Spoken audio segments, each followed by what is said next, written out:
क्योंकि कब हमारी मृत्यु हो जाए अगले ही पल ये हमें पता नहीं है। क्योंकि राजा परीक्षित एक व्यक्ति को दर्शाने का, एक समझाने का नाम है। परीक्षित तो हम स्वयं हैं। हमारी मृत्यु अगले ही पल हो जाए, हम जिंदा रहेंगे या नहीं यह हमें मालूम नहीं है।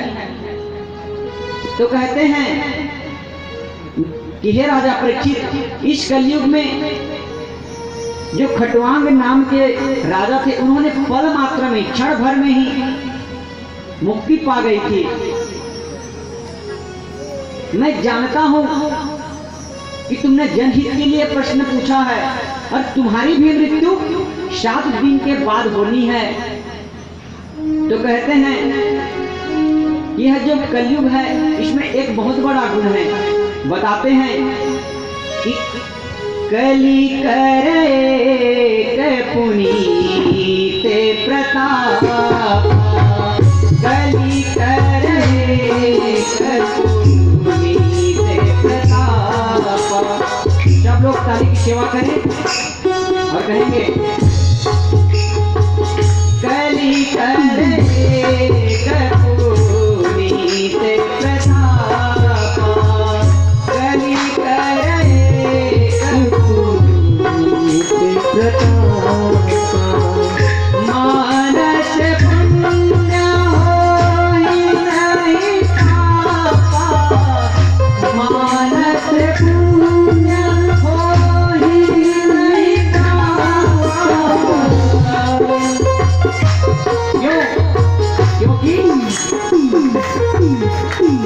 कलियुग केवल नाम आधारा, सुमरी सुमरी नर उतर ही पारा। कलियुग में केवल व्यक्ति नाम के सहारे ही भवसागर को पार कर सकता है। यह कलियुग का एक बहुत बड़ी यह जो विशेषता है।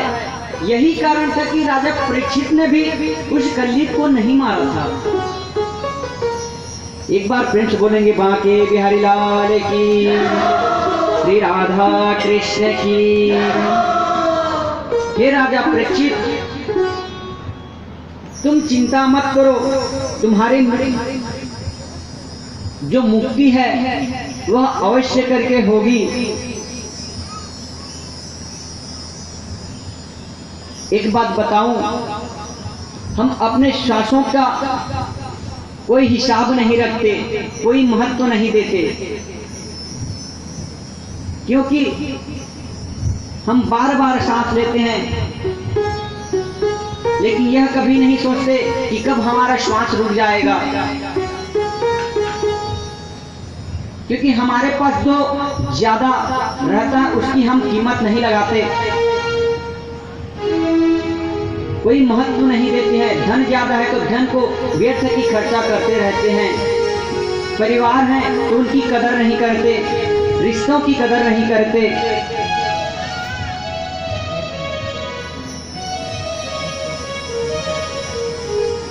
एक बार प्रेम से बोलेंगे बांके बिहारी लाल की जय हो।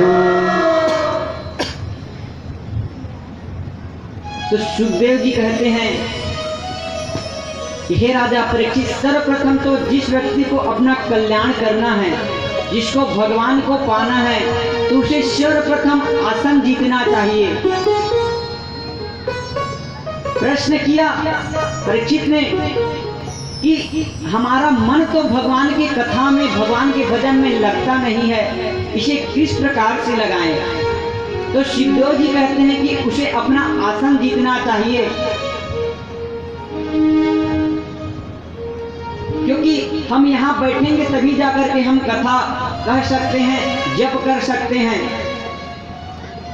जप करते रहते हैं तो कुछ देर के बाद हमारे हाथ पैरों में दर्द होने लगती है, फिर हमारा ध्यान जप में मंत्र को छोड़ करके अन्यत्र लगता है, पैरों में लगता है, घुटने में लगता है कि दर्द कर रहा है। जाप करना भूल जाते हैं, बंद कर देते हैं, भंग हो जाता है हमारा जाप। इसीलिए सबसे पहले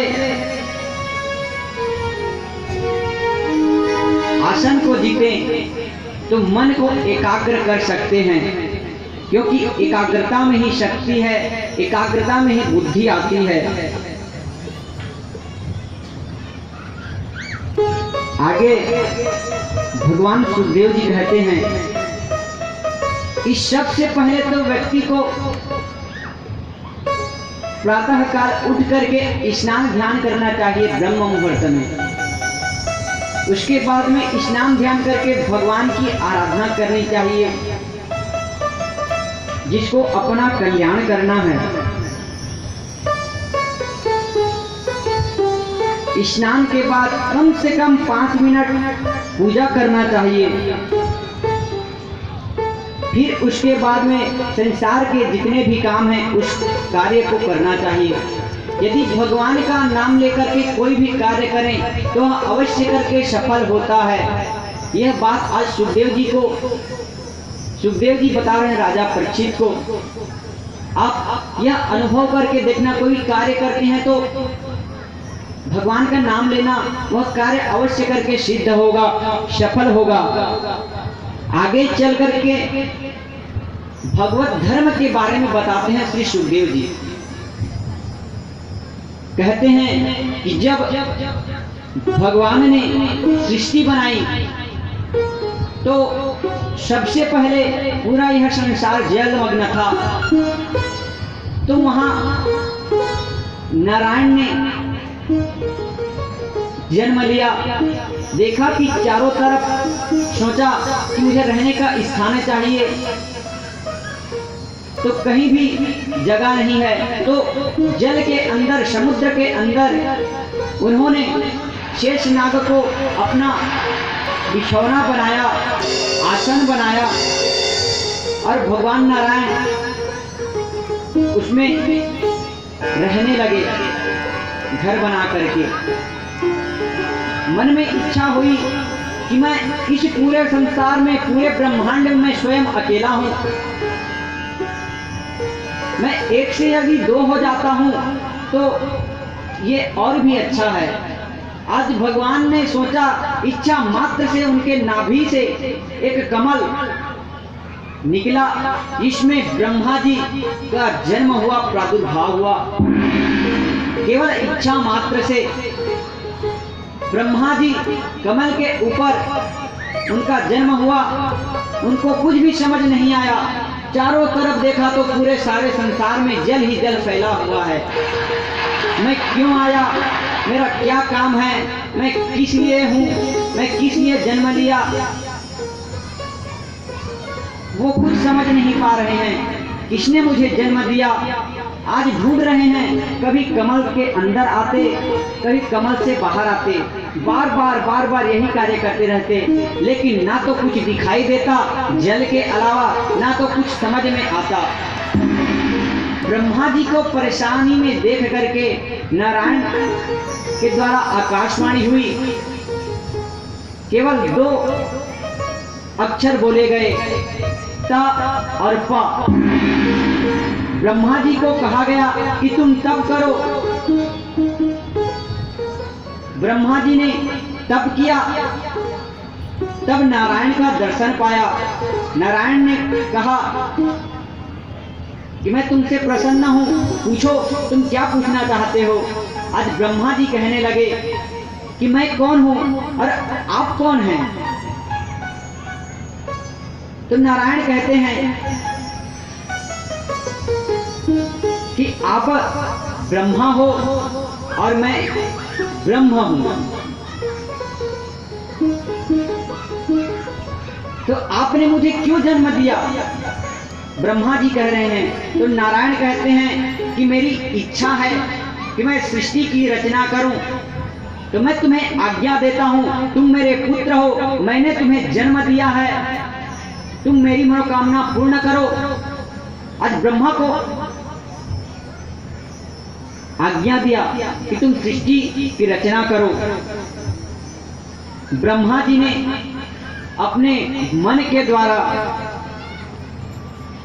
अपने इच्छा के द्वारा 6 पुत्रों को प्रकट किया, शनक, सनातन, सनत कुमार और करदम ऋषि और श्री नारद जी को।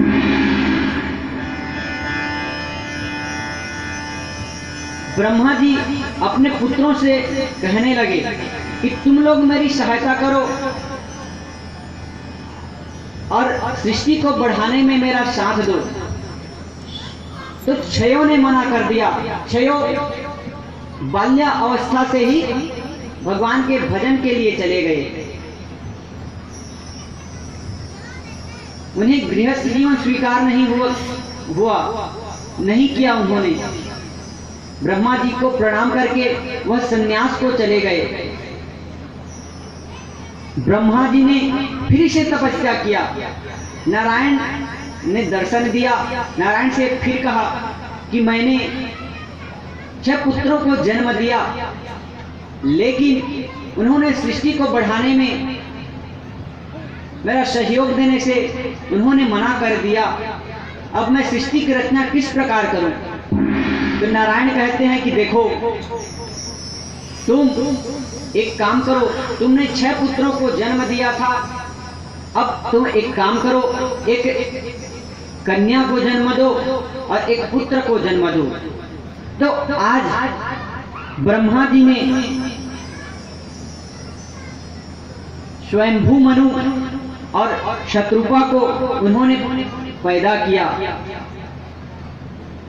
बोले सनत सनातन सनकादिक ऋषियों की, नारद जी महाराज की, कर्दम महामुनि की, मनु शत्रुपा की, बोले नारायण भगवान की। तो ब्रह्मा जी ने उनसे कहा, मनु और शत्रुपा से, कि मैं तुम्हें आज्ञा देता हूं कि तुम सृष्टि को बढ़ाने में मेरा सहयोग करो। तो आज मनु और शत्रुपा के द्वारा सृष्टि क्रम की रचना बढ़ने लगी। मनु और शत्रुपा की सर्वप्रथम 5 संतानें हुई। देवहूति, आकुति, प्रसूति, 3 कन्याएं और 2 पुत्र हुए। एक उत्तानपाद और प्रियव्रत, 2 पुत्र हुए। जो देवहूति माता की कथा आती है, तो देवहूति माता का विवाह कर्दम मुनि के साथ में भगवान नारायण की आज्ञा से कर्दम मुनि ने किया, जिनके माता देवहूति और कर्दम ऋषि के द्वारा 9 कन्या ने उत्पन्न उनके द्वारा हुई, जिनको नवधा भक्ति कहा जाता है। और 10वें संतान के रूप में भगवान नारायण स्वयं कपिल देव के रूप में आए। बोली कपिल देव भगवान की, नवधा भक्ति की। कपिल देव के जन्म लेने के बाद में जो कर्दम ऋषि थे, गृहस्थ जीवन को त्यागा और त्याग करके सन्यास को चले गए। जो कपिल देव जो भगवान थे, माता देवहूति जानती थी, उनको एक दिन क्या किया, सुंदर नहलाया, सुंदर वस्त्र पहनाए, सुंदर भोजन कराया और अलमारी में ले जा करके बिठा दिया। तो भगवान कहते हैं कि माता आज इतना प्यार क्यों कर रही हैं, इतना सम्मान क्यों दे रही हैं? तो माता कहती है कि प्रभु, मैं जानती हूं कि आप स्वयं नारायण हैं, जो मेरे पुत्र के रूप में आप आए हुए हैं। तो कल जो मैं कह रहा था ना कि सामने से गंगा नदी बह रही हो और ना तो आत्मनी ली ना तो स्नान किया, तो वही बात आज कहती हैं। जब मुझे पता है कि आप भगवान हैं, तो मैं आपकी सेवा क्यों ना करूं, पूजा क्यों ना करूं? आज माता ने भगवान कपिल देव से प्रार्थना किया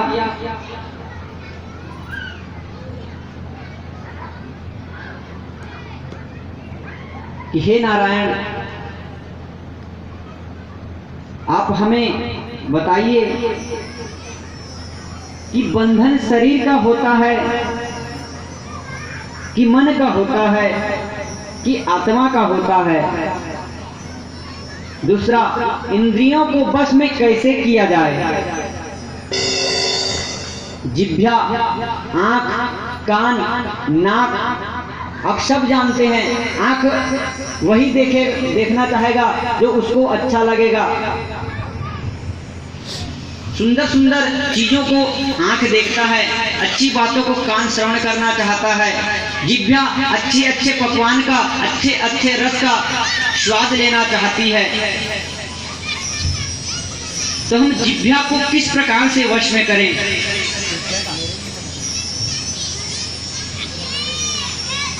तो कपिल देव कहते हैं कि माता, जिह्वा को यदि किसी को वश में करना है तो उसे जब भी वह कुछ खाए, भोजन करे, तो उसे सर्वप्रथम मेरा भोग लगा देना चाहिए। जब भगवान को जब हम कोई वस्तु खाते हैं, कोई भोजन करते हैं, तो भोग लगाते हैं तो वह प्रसाद बन जाता है। जब तक साधु संत महात्मा जो वैष्णव होते हैं, उनके घर में जब तक भगवान को भोग ना लगाया जाए, तब तक उनको किसी को भी भोजन नहीं दिया जाता उनके घर में। प्रसाद किसे कहते हैं? प्रसाद यदि हम खाते हैं तो जो हमारे मन में जो दुख है उसको दूर कर दे, उसे प्रसाद कहेंगे। वह प्रसाद किस प्रकार से हमारे मन को जो दुख है अंदर में उसको दूर करता है? क्योंकि प्रसाद, प्र माने प्रभु, सा से साक्षात और दा से दर्शन। जिस प्रसाद में भगवान का साक्षात, प्रभु का, नारायण का दर्शन हो, वह प्रसाद है। और केवल भगवान ही इस संसार में आनंद के देने वाले हैं, आनंद प्रदान करते हैं। एक बार प्रेम से बोलेंगे बांके बिहारी लाल की जय। जय श्री राधे, जय जय श्री राधे श्याम। तीसरा प्रश्न किया कि इस संसार में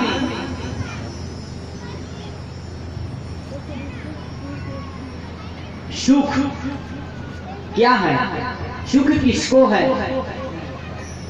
तो कपिल देव कहते हैं कि माता, आपका प्रश्न गलत है। इस संसार में किसी को भी सुख नहीं है, सबको कुछ ना कुछ चाहिए होता है। सबके जीवन में दुख ही दुख है, क्योंकि यह जो संसार है इसको दुखालय कहा गया है। यह सुखालय नहीं है जो कि हमें सुख देगा। आपका प्रश्न ही गलत है।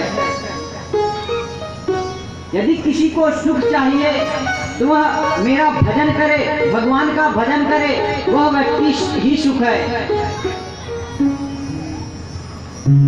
क्यों बताऊं? क्योंकि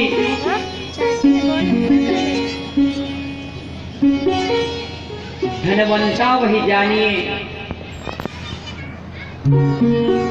जिसके पास में राम नाम का धन हो।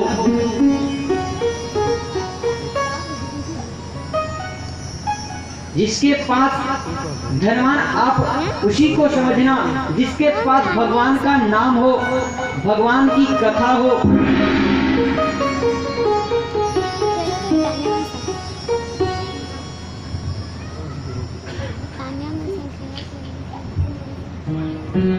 माता से कहते हैं कि संसार में किसी को सुख नहीं है। आगे चल करके माता को भक्ति मार्ग के बारे में बताया कि भक्ति के द्वारा व्यक्ति भगवान को पा सकता है। जब अपने अंतर आत्मा को वह भगवान में सौंप दे तो उसका कल्याण अवश्य करके होगा। यदि कोई भक्त है तो कि जिंदगी दी डोर सौंप हाथ दीना नाथ के, झोपड़ी में रखे चाहे महलों में वास दे। धन्यवाद निर्विवाद हानि लाभ रहिए, जाही विधि राखे राम ताही विधि रहिए। मन में यह विश्वास हो कि प्रभु ने जो दिया वह मेरे लिए ठीक है, मुझे इससे और ज्यादा नहीं चाहिए। संतोष यदि मन में है तो वह सुखी है।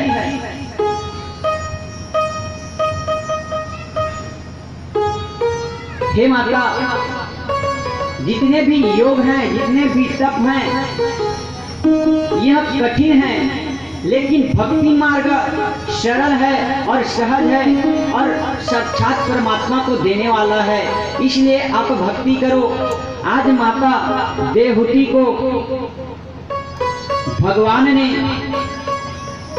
भक्तिमय वाणी जो कही, जो ज्ञान की बरसात कही, भक्ति से व्यक्ति का मुक्ति है। तो आज माता को इतना ज्ञान आ गया, इतना उनके अंदर ज्ञान जागृत हो गया कि आज भगवान के अमृत वाणी को सुनकर जो माता देवहूति हैं, उनके शरीर से जल बहने लगा, जो कि सिद्धदा नाम की नदी के रूप में आज भी वह प्रसिद्ध है। और भगवान की कृपा से माता देवहूति को भगवान का धाम प्राप्त हो गया। वही कपिल देव भगवान की जय, ऋषि की जय, देवहूति माता की जय हो, बोले बांके बिहारी लाल की जय हो। इसके बाद में आगे राजा परीक्षित को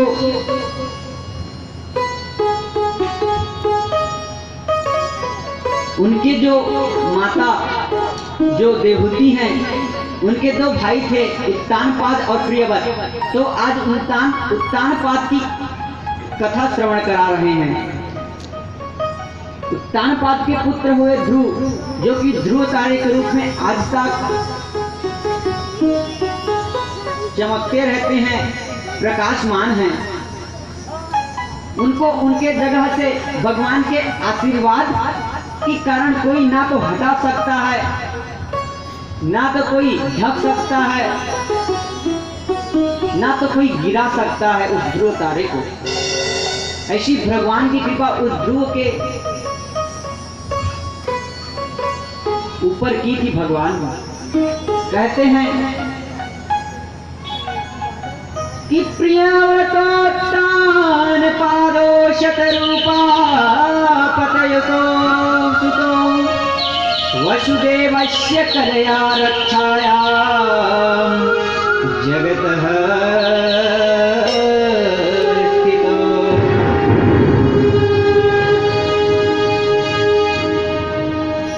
पहले उत्तानपाद के बारे में बताया।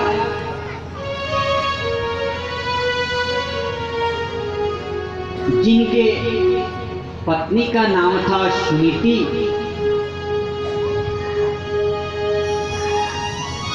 आज सुनीति बहुत ही गुणवान थी, सुंदर नीतियों का पालन किया करती थी। जो अच्छी नीतियों का जो पालन करे वो है सुनीति। और एक पत्नी का नाम था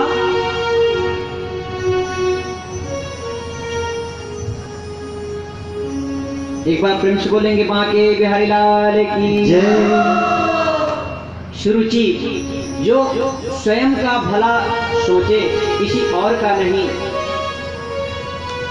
बहुत दिनों तक जब सुनीति के गर्भ से कोई संतान उत्पन्न नहीं हुआ तो उत्तानपाद ने सोचा कि मैं दूसरा विवाह कर लूं। दूसरी पत्नी थी सुरुचि। सुरुचि के आने पर जंगल में गए थे उत्तानपाद, जंगल से गंधर्व विवाह करके सुरुचि को लाए थे। जब महल में आए तो देखा कि महल पूरा उजाला से भरा हुआ है। देख करके आश्चर्य हो गए उत्तानपाद। क्यों बताऊं? क्योंकि जब गए थे तो कोई ऐसी भी खुशी नहीं थी, ना तो उस दिन कोई त्योहार था, ना कोई व्रत था, न कोई उत्सव था। आश्चर्यचकित हैं क्योंकि दीपक जल रहे हैं, रंगोलियां बनी हुई है। दूत को बुला करके पूछा कि ये इतने मिठाई, इतने रंगोलियां, इतने दीपक क्यों जलाए हैं? तो महाराज बधाई हो, माता जो रानी, हमारी रानी है, महारानी सुनीति, उन्होंने गर्भ धारण किया है, जिसलिए वह सुरुचि को लेकर आ रहा था संतान प्राप्ति के लिए। तो वह सोचा कि मैं इसे वापस जंगल में छोड़कर आ जाऊं, इसे तो कोई जानता नहीं है।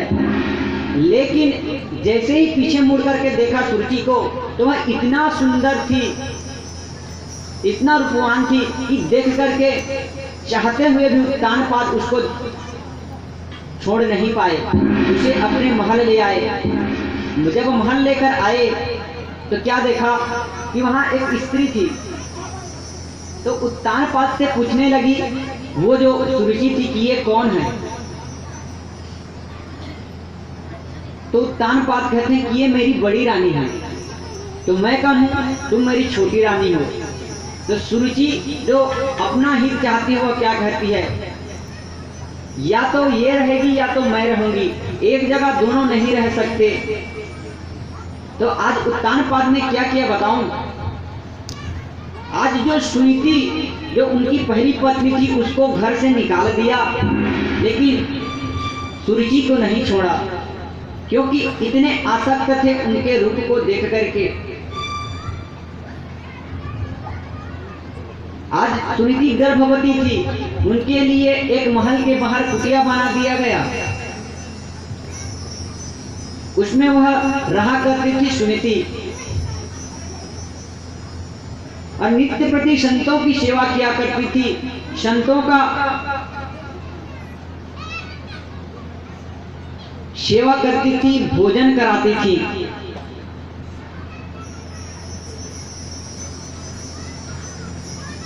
उनके गर्भ से एक पुत्र का जन्म हुआ, जिसका नाम संतों ने ध्रुव रखा। ध्रुव नित्य प्रति अपने माता के साथ में जाता, संतों की सेवा करता, संतों के द्वारा बताए गए कथा को श्रवण करता। वह बड़ा ही गुणवान हो गया। मैं कह रहा था ना कि माताओं के ऊपर होती है सब संस्कार, बच्चे को माताएं ही देती हैं। आज माता ने अच्छे संस्कार दिए तो जाकर के आगे चल के ध्रुव लोक को उन्होंने पाया, क्योंकि भगवान के भक्त हो गए। कुछ दिनों के बाद में जिन संतों का जो मंडली था, उनके गांव जो उनके राज्य में जो आए थे, वह जाने लगे। तो जो सुनीति थी उनको जाकर प्रणाम उन्होंने किया। तो संत कहने लगे कि देवी, आपको क्या चाहिए? हम आपसे प्रसन्न हैं। तो कहती है कि मेरी जो छोटी बहन है, जो सुरुचि है, उसके यहाँ भी एक पुत्र का जन्म हो जाए, बस आप मुझसे प्रसन्न हैं तो यह आशीर्वाद दें। संत कहते हैं कि जिसने तुम्हें आते ही घर से बाहर निकाल दिया, जिस राजा ने, जिस उत्तानपाद ने तुम्हें उसके आते ही छोड़ दिया, आज तुम उसका कल्याण चाहती हो, उसे पुत्र देना चाहती हो, हम नहीं दे सकते, यह हमसे नहीं होगा। तो आज सुनीति कहती हैं, वो करेगा उसका फल वह पाएगा, आपको देना होगा सुरुचि को।